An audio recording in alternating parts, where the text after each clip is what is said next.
तो यहाँ पर मार्केट के अंदर हमने बाइंग साइड की एक पोजीशन क्रिएट की है। हमारा व्यू है कि मार्केट यहाँ से अप साइड की तरफ जाएगा।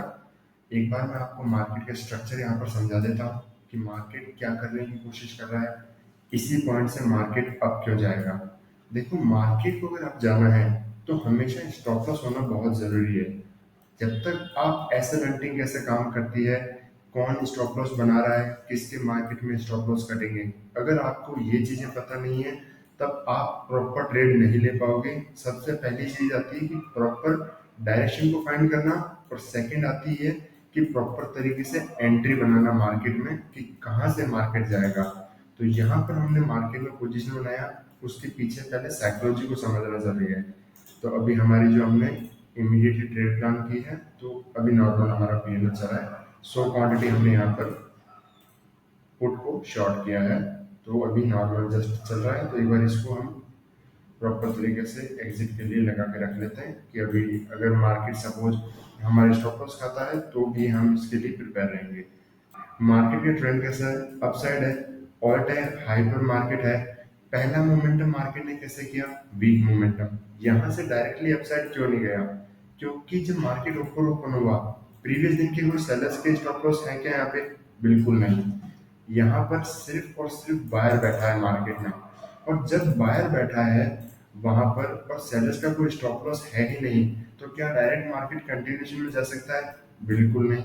यहाँ पर ट्रेंड अप है, मार्केट यहाँ पर बहुत स्ट्रेंथ शाइन शो कर रहा है। जहाँ पर इतनी शार्प सेलिंग आई थी उनको भी मार्केट हाई क्रॉस कर दिया, कंटिन्यूएशन में मार्केट अपसाइड जा रहा है। ये जो प्राइजेशन बनाता है या फिर मार्केट रेंज बाउंड होने की कोशिश करता है, यहाँ पर सिर्फ और सिर्फ सेलर्स के स्टॉप लॉस आते हैं, और जहाँ पर सेलर्स के स्टॉप लॉस आएंगे वहां पर हमें बायर बाइंग की साइड में जाना चाहिए, क्योंकि यहाँ पर कोई भी सेलर जो यहाँ पर आने की कोशिश करेगा, एक बार मैं इसको क्लियर तरीके से दिखाता हूँ कि अगर बायर की स्टॉप लॉस यहाँ पर कहाँ पर है, मार्केट में बाइंग हैपन होना शुरू हुई यहाँ से।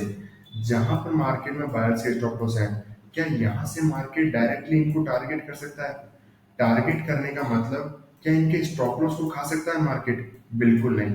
अगर इनके स्टॉप लॉस को नहीं खा सकता, क्योंकि यहाँ से शार्प सेलिंग भी आएगी, सब कुछ यहाँ से कंटिन्यू मार्केट गिरने लगता है, और इनको मार्केट मार्केट इन सपोर्ट्स के नीचे आता है, तो ये अपने प्रॉफिट जब कम होने लगेगा तब अपनी पोजीशन को एग्जिट कर देंगे, ब्रेक इवन पर एग्जिट कर देंगे। क्या यहाँ पर भी जो बड़ा प्लेयर बैठा है वो लॉस लेके जाएगा मार्केट में, अपना स्टॉप लॉस हिट करेगा, बिल्कुल नहीं। तो अगर ऐसी कंडीशन नहीं होगी तो हमें उनके फेवर में जाना चाहिए जहां मार्केट की स्ट्रेंथ है।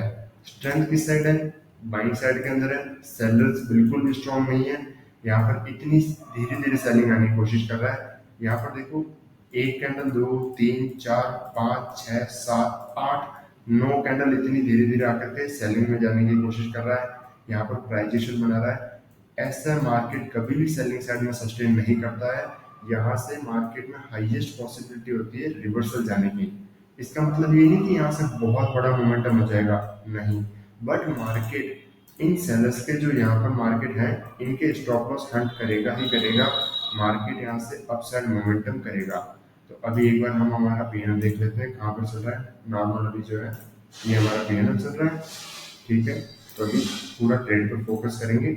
अब आई थिंक मुझे बार बार इस पीएनएल को आपको दिखाने की जरूरत नहीं होनी चाहिए, क्योंकि आपका फोकस भी ट्रेड पर होना चाहिए कि क्या हमारी साइकोलॉजी है, किस बेसिस पर हमने एंट्री प्लान की है।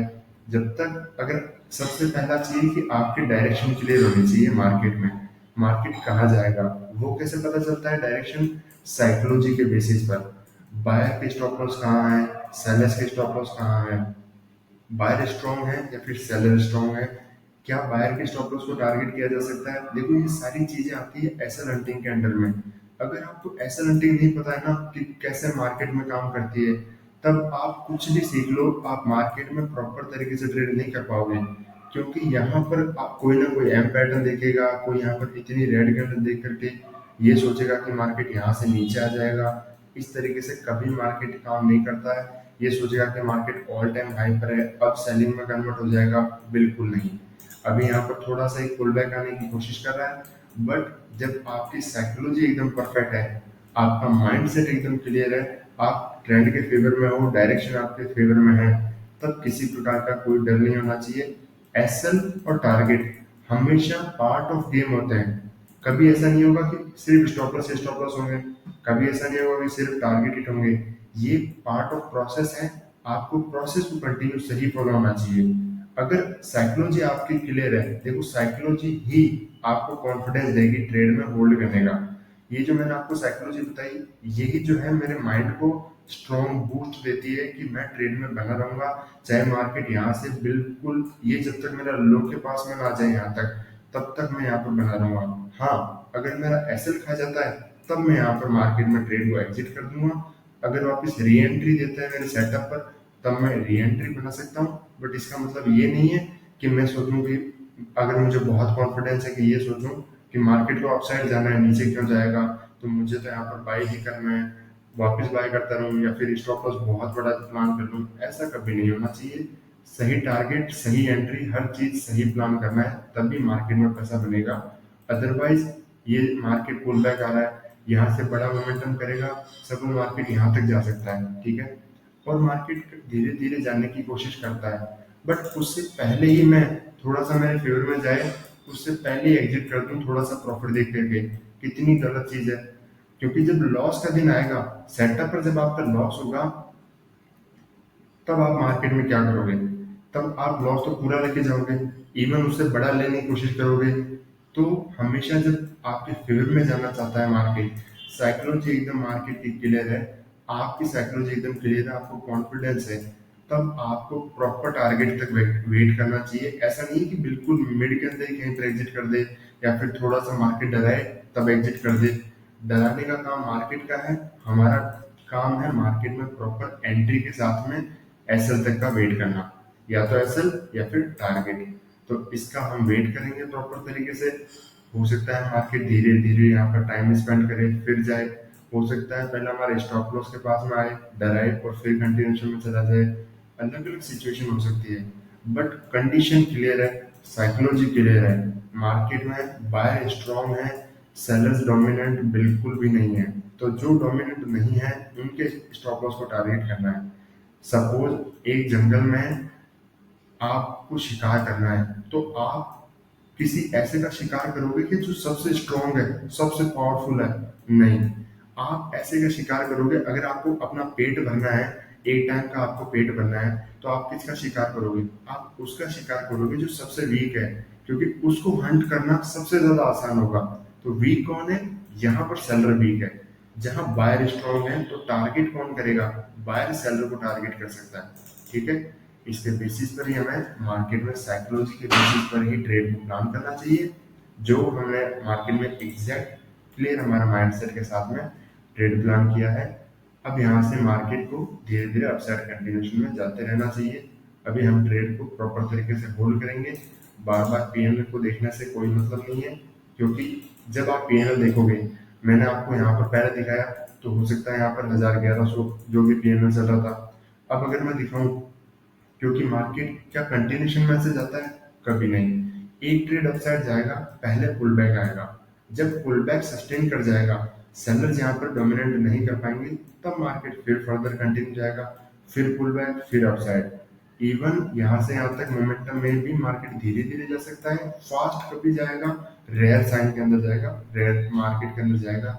अभी 1100 दिखा रहा था, मैं आपको अभी दिखाऊं तो 500 400 ऐसे कुछ दिखाएगा। तो क्या आपका डिसीजन चेंज हो सकता है? बिल्कुल हो सकता है। इसलिए इमोशन मार्केट में फ्लक्चुएट हो सकते हैं आपके पीनल को देखने की वजह से। मैं खुद बिल्कुल इसको चीज को प्रेफर नहीं करता। आपको हमेशा आपकी ट्रेड प्रॉपर तरीके से होनी चाहिए, आपकी साइकोलॉजी क्लियर होनी चाहिए, आपका माइंडसेट क्लियर होना चाहिए। माइंडसेट आपका धीरे धीरे चेंज हो सकता है अगर आप बार बार पीनल को देखोगे, ऑप्शन चार्ट को जाकर के देखोगे कि पता नहीं कितना ही पीनल चल रहा है, कहीं मेरा लॉस तो ना हो जाए, कितना प्रॉफिट दिखा रहा है, मैं इसको लेकर के चला जाऊं क्या मार्केट से, क्या मार्केट यहाँ पर जाएगा नहीं जाएगा। ये एक एमेच्योर ट्रेडर के साइन होते हैं। ये चीजें आपको कभी मार्केट में सस्टेन नहीं करने देगी। तो हमेशा अपने रूल्स को फॉलो करना है, प्रॉपर कंडीशंस बनती है उनको फॉलो करना है। तो चलो, कोई भी अपडेट होगा मार्केट एसेट करता है या फिर टारगेट, मैं आपके साथ में शेयर करूंगा। तो फाइनली यहाँ पर मार्केट क्लोज हो चुका है आज के दिन का। और जैसा एग्जैक्ट हमने प्लान किया था कि मार्केट में सेलर्स को डोमिनेंट मार्केट करेगा, सेलर्स यहाँ पर वीक हैं, बायर्स स्ट्रॉन्ग हैं, तो सेलर्स के स्टॉप लॉस मार्केट टारगेट करेगा और यहाँ पर हाई तक आराम से मार्केट जा सकता है।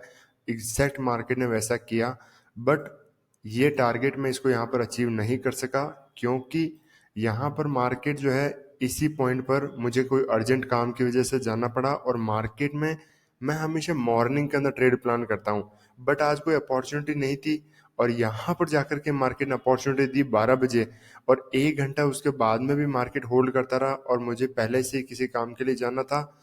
इसकी वजह से यहाँ पर मैं इस ट्रेड को यहीं पर छोड़ के गया, और यहाँ पर मैं मोस्टली क्या है कि मैं एसएल जो है ऑप्शन के अंदर कभी नहीं लगाता, क्योंकि मुझे एसएल पर बिल्कुल बिलीव नहीं है। कई बार स्टॉप लॉस खाए बिना भी मार्केट इतना फास्ट मोमेंटम कर जाता है कि आपकी प्राइस मिस हो जाती है। अगर यहाँ से इतनी जल्दी नीचे आ जाए ना, जो कि मोस्टली आपने पंप एंड डंप देखे होंगे कई बार, तो यहाँ पर आपका स्टॉप लॉस हिट नहीं होगा, क्योंकि प्राइस वो आने से पहले ही मार्केट ने इतना स्पाइक मार दिया, हो जाता है बहुत बार, और मार्केट कंटिन्यूशन में रवाना हो जाता है। तो मैं स्टॉप लॉस कभी नहीं लगाता, और उसके बाद में मार्केट देखो बहुत ही अच्छा खासा मोमेंटम किया। अगर इस ट्रेड को मैं होल्ड करता तो आराम से मैं 4,000 5,000 रुपये तो आराम से इस ट्रेड के अंदर होते 50 पॉइंट ईजिली, जो कि हमने प्लान किया था। और आप ऑप्शन को चार्ट भी मैं आपको दिखाऊंगा एग्जैक्ट वहां पर। अब यहाँ पर ये ऑर्डर बुक आप देख सकते हो। फाइनल जब मैंने इसको एग्जिट किया, इसी कैंडल पर मैं आपको दिखा देता हूँ। ये जो है 500 रुपये का पैनल है, लास्ट ये लॉस के अंदर है, ब्रेक इवन ही मानो। और यहाँ पर 12:53 एग्जैक्ट इसी कैंडल पर जहां से मोमेंटम स्टार्ट हुआ था, इसी कैंडल पर हमने इस ट्रेड को एग्जिट किया। और उसके बाद में यहाँ पर देखो 268 पर हमारी एंट्री हुई थी, और यहाँ पर बहुत ही अच्छा खासा अपन को पैसा बन सकता था इसके अंदर, बट मार्केट में स्लो मोमेंटम होने की वजह से और बहुत टाइम स्पेंड करने की वजह से इस ट्रेड को हम जो है प्रॉपर तरीके से होल्ड नहीं कर पाए। 268 है यहाँ पे, और उसके बाद में जो मोमेंटम ऑप्शन में आया, सेम मोमेंटम देखो 60 पॉइंट के आसपास मिला है। ठीक है, तो यहाँ पर आराम से 6,000 रुपये भी बन सकते थे विदाउट एनी इशू। जहाँ पर टारगेट मिला है उसी की बात मैं कर रहा हूँ, सिंपल देखो। बट कोई नहीं, मार्केट के अंदर अपॉर्चुनिटीज और आती रहती है। यहाँ पर आज मेरी ही गलती की वजह से मैं कहूँगा, मार्केट ने तो वैसा काम किया, बट थोड़ा मार्केट बहुत ज़्यादा साइडवेज होने की वजह से यहाँ पर जो है हमें लॉस बियर करना पड़ा, या फिर प्रॉफिट हमारा आज के दिन नहीं हो पाया। तो मिलता है आपसे नेक्स्ट वीडियो में, तब तक के लिए थैंक यू।